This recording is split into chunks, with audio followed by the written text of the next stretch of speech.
A single torch flares against a cold rock wall, and a painted bison suddenly stares back at you. The flame trembles, and the animal seems to breathe across the stone, its flanks swelling in the firelight. You are deep underground, where no daylight has ever reached this ochre-stained wall for 30,000 years. Someone crawled here through the dark with a flickering lamp to paint in absolute blackness. But why? These caves hold humanity's first masterpieces, older than cities, older than farming, older than writing itself. If the flicker of these ancient torches calls to you, subscribe and descend with us into the deep. Our journey begins not in darkness, but at a bright cave mouth, open to Ice Age daylight. Cold wind sweeps across a limestone cliff, and a low opening waits like a mouth in the rock. A hunter in worn hide pauses at the threshold, gripping a burning torch made of pine and resin. Beyond the entrance, sunlight fails within a few steps, swallowed by a throat of black stone. The torch is everything now, a fragile bubble of orange light in an ocean of ancient dark. Resin hisses and spits, throwing sparks that die on the damp cave floor, echoing far ahead. Alongside the torch, they carried a small stone lamp, its hollow filled with glowing animal fat. A wick of juniper floats in the melted fat, a steady flame cupped in carved sandstone. This antler and stone lamp burns slow and clean, freeing both hands to work upon the wall. The passage narrows, and the artist must crawl on knees over slick clay to reach the chamber. Water drips from unseen ceilings, and each drop rings out in the enormous silence of the cavern. Then the torch is lifted high, and a vast painted wall leaps out of the shadows. Horses gallop in a frozen herd across the stone, manes bristling, nostrils flared in the moving light. They were not scratched by children at play. These are the confident strokes of trained hands. Every curve of the bison's back follows a natural bulge in the rock, alive under the flame. The painters read the cave wall like a canvas, letting the stone itself shape their beasts. A bulge becomes a shoulder, a crack becomes a leg, a hollow becomes a watching eye. To make these colors, the artist first dug ochre from the earth, a rich red-brown clay. Iron-rich ochre gave every shade of red, yellow, and brown that glows across these cave walls. For black they burned wood and bone, grinding cold charcoal into a fine, deep pigment. They crushed the raw lumps on a flat stone, working powder from mineral with patient strength. The powdered pigment was mixed with water, saliva, or animal fat to bind it to the rock. Some pigments were even heated in the fire, shifting yellow ochre into a burning ruby red. A shallow shell or hollow bone served as a palette, cradling the dark, wet paint.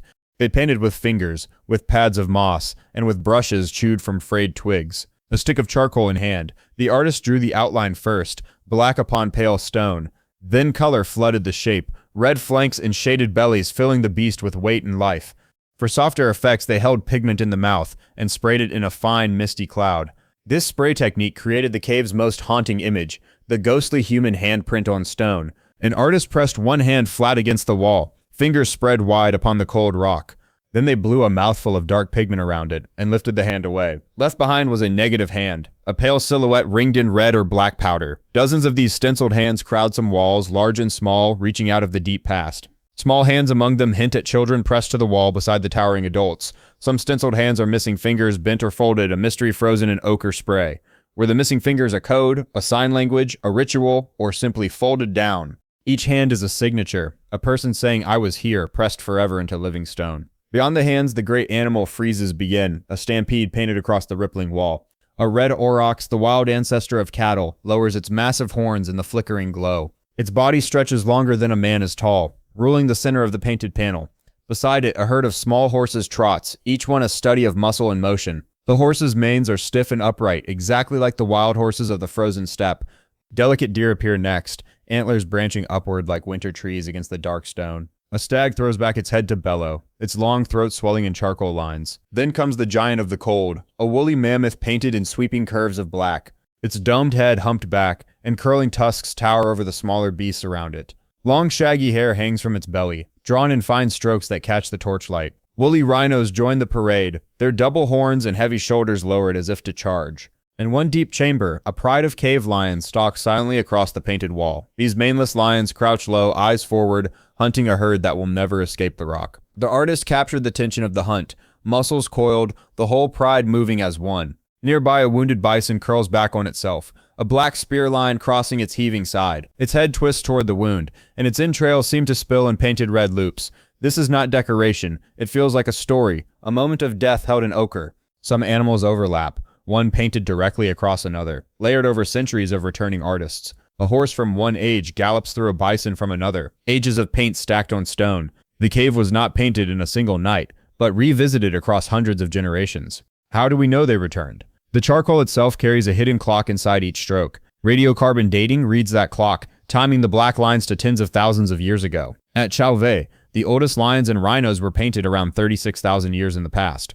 At Lascaux, the great bulls charged from walls painted roughly 17,000 years ago. These dates mean the same cave held fresh torchlight across spans longer than all recorded history. Imagine a chamber where a painted wall was already ancient to the next hand that touched it. But who were these painters, crawling through darkness with lamp, ochre, and a fistful of charcoal? They were Homo sapiens, people like us, with the same hands, same eyes, same restless minds.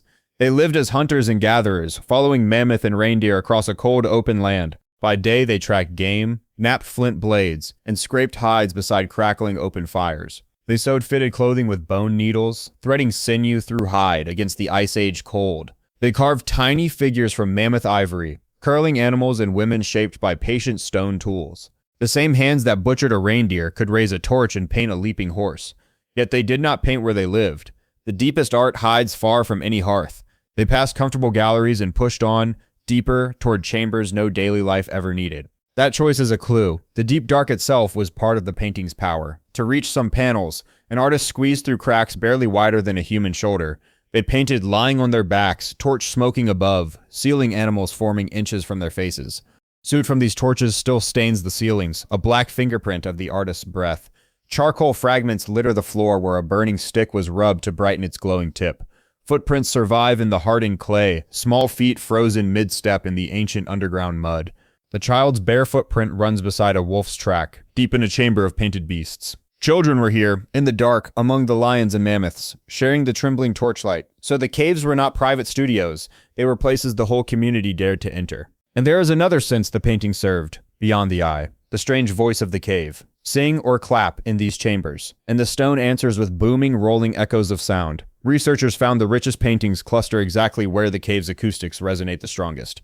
In those spots, a low chant swells until the very rock seems to hum around you. A stamping foot could mimic thundering hooves, filling the painted gallery with an unseen herd. Perhaps the bison were not just seen but heard, summoned by voices echoing in the dark. Firelight added the final magic, for these images were never meant for a steady glow. A flickering torch makes the painted legs shift, so the galloping horse truly seems to run.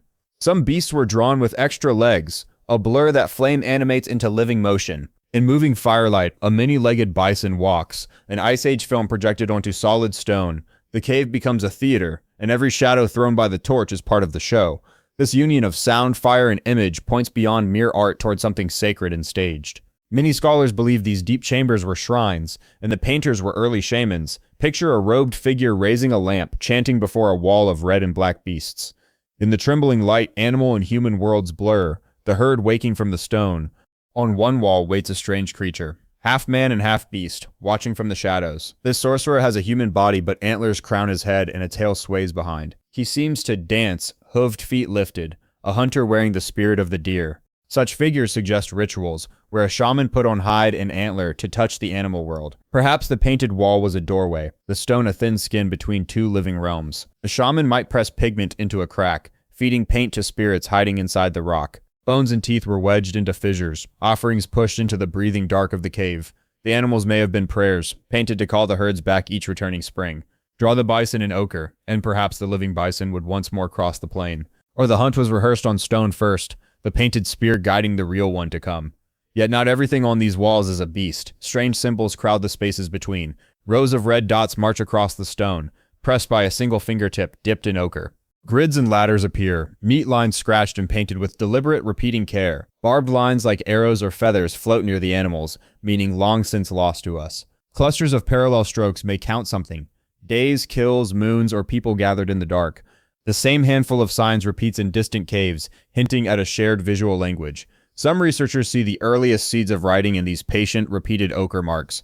A dot beside a horse, a line beneath a bison, perhaps recording a hidden meaning. There are open-mouthed shapes, spirals, and nested curves no modern eye can fully read. These symbols may map the mind's own visions, patterns seen behind closed eyes in the dark. In deep caves, senses starve, and the human brain conjures dots, grids, and shimmering lines. Painting those visions on stone may have fixed the trance forever into the cold wall. So the abstract signs and the vivid beasts might spring from the same visionary firelit state, Across Europe, hundreds of such caves survive, from Spain's coast to the hills of France. At Altamira, a ceiling of red bison seems to float above anyone lying beneath it. For years, experts refused to believe Ice Age hunters could paint with such stunning skill. When Altamira's bison were revealed, scholars cried forgery, unwilling to credit ancient hands. Only later did more painted caves prove these masterpieces were truly tens of thousands of years old. At Chauvet, sealed by a rockfall, the painting survived untouched in perfect, breathless silence. Explorers dropped into that chamber and found lions and rhinos as fresh as yesterday's charcoal. Bear skulls sat on the cave floor, and hibernating bear's claw marks scored the painted walls. One skull rested on a flat stone slab, placed there deliberately, almost like an altar. At Lascaux, a whole gallery of bulls thunders overhead, the largest longer than a truck. Below them, tiny horses and stags weave a painted tapestry across the curving stone ceiling. In a hidden shaft at Lascaux lies the rarest scene, a man falling before a bison. The bison is gored, entrails spilling, while the stick-like man tips backward with a bird-topped staff. A rhinoceros walks away below, and a bird perches nearby, a riddle no one has solved. Is it a hunt gone wrong, a myth, a shaman's trance, or a death remembered? This human figure is rare, for the artist painted beasts far more often than themselves. People, when shown, are simple stick shapes, while the animals brim with detail and life. It is as if the animals mattered more, holding the real power in this painted world. Not all art hid in caves. Some was carved on open rock and portable stone.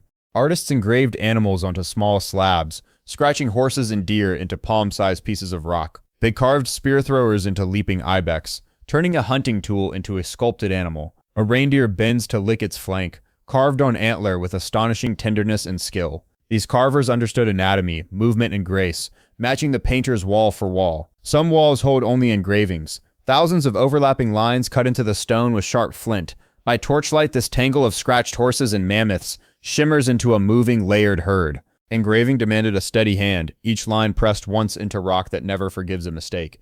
To carve or paint at all, they first mastered fire, light, pigment, and the deep dark. Every masterpiece rested on scaffolding, ropes, and ladders now rotted away into cave dust. High ceilings show paint far beyond arm's reach, so they must have climbed on wooden platforms. Sockets cut into a cave wall once held beams for a vanished scaffold long ago. These were planned works, organized by people who gathered tools, pigment, and helpers underground. Making the black pigment alone meant burning specific wood, then grinding cold ash for hours. Fetching ochre could mean journeys of miles to the one hillside with the perfect red clay. The artists knew their materials as a modern painter knows tube and brush and canvas, and they signed their labor with those blown handprints, the oldest human autograph on earth. Stand before a painted hand, and you can raise your own palm to match it, finger to finger. Across a chasm of ages, two hands meet, yours in air, theirs in ancient ochre. That is the quiet shock of the caves. The artist feels suddenly powerfully close. They felt cold, they felt fear in the dark, and they felt the urge to create. That urge to make an image where none existed may be the truest mark of humanity. No animal paints a bison. Only we crawl into darkness to leave beauty on the stone. The caves prove that the mind capable of art was fully formed deep in the Ice Age. These were not primitive brutes, they were thinkers, dreamers, storytellers with charcoal in hand. Their world was harsh, ruled by cold, hunger, and the ceaseless hunt across frozen plains. Yet they spent precious torch and pigment on images no belly ever needed to survive. Art, to them, was worth crawling through the dark and lying beneath a smoking flame. Whatever the paintings meant, they mattered enough to risk the crushing silence of the deep.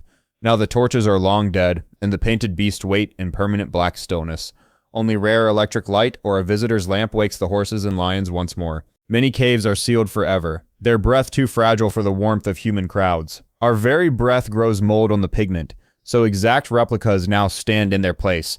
In these copies, the same bison charge, painted stroke for stroke from the sealed original. But nothing matches the real chamber, where the ochre was pressed by a living Ice Age hand. So much remains unknown. No names, no words, no voices survive from these painters.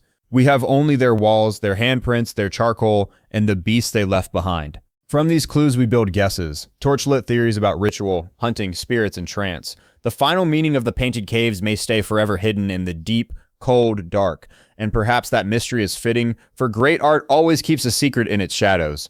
The bison stares out still, half in light, half in the eternal night of the stone. When the last modern lamp clicks off, the herd sinks back into 30,000 years of dark. Yet somewhere in that black chamber, a painted horse is forever mid-gallop, waiting for flame. We climb back toward the cave mouth now, following the faint gray glow of distant daylight. The passage widens, the air warms, and at last true sunlight floods the limestone entrance. Behind us, the first artists sleep in stone. Ahead of us, the whole Ice Age world waits. If these torchlit walls moved you, tap that like button so more explorers can find this cave. Your light carries these painted bison and stenciled hands to curious minds across the world. Now tell me in the comments, which cave image would you most want to see by torchlight? The dancing sorcerer, the falling man, the red hands, or a wall of galloping horses? Drop your answer below and share what you think these ancient symbols were truly meant to say. If the deep past calls to you, subscribe now and keep a torch burning for every episode. Next time, we leave the painted caves and follow these hunters out across an unmapped world. We trace the great human migration, footprints spreading from frozen steppe to distant sunlit shores. Across land bridges and open water, our ancestors carried fire, tools, and stories into the unknown. That epic journey, and the trail of bones and campfires it left, waits in our next descent. Until then, remember the torch, the ochre, and the hand that reached out of the dark to touch yours.